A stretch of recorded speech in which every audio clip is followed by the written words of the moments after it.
la retraite. Donc, encore une fois, même si, par exemple, hein, ce livre, il est spécifique plus au plus haut niveau de Tantra, qu'il y a certaines choses, effectivement, dans un premier temps, peut-être on les mettra de côté. Il est une mine d'or sur plein de choses. Et par exemple, ce qu'il dit par rapport à Vajrasattva, d'une certaine manière, on peut très facilement l'appliquer aux autres déités. Oui.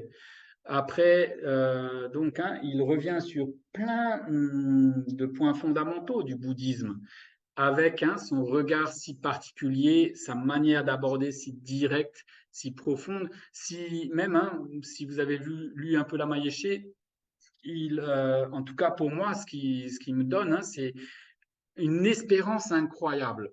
Il arrive à pointer du doigt hein, la beauté qui est présente en chacun de nous. Ouais. Et il y a un autre aspect qui est abordé dans le livre, donc c'est les retraites. C'est les retraites. Et donc la retraite de Vajrasattva, c'est une retraite de 3 mois. On peut se dire, ouh, mais voyez le sens profond que véhicule la Mayéché.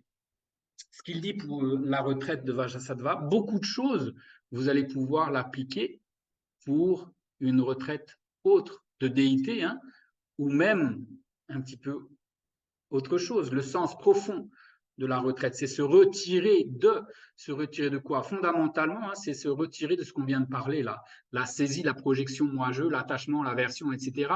Si vous êtes retiré de ça, hein, vous pouvez être sur un marché super bondé, super bruyant, etc. Et vous serez complètement en retraite. Vous serez en retraite de la distraction, vous serez en retraite des projections mentales, vous serez en retraite de l'ignorance, vous serez en retraite de l'égoïsme, etc. Hein. Donc, encore une fois, ne pas se limiter juste à ce contexte dans lequel hein, la Mayéché présente les choses. Tellement de choses qu'il dit peuvent être appliquées dans d'autres contextes de retraite, etc.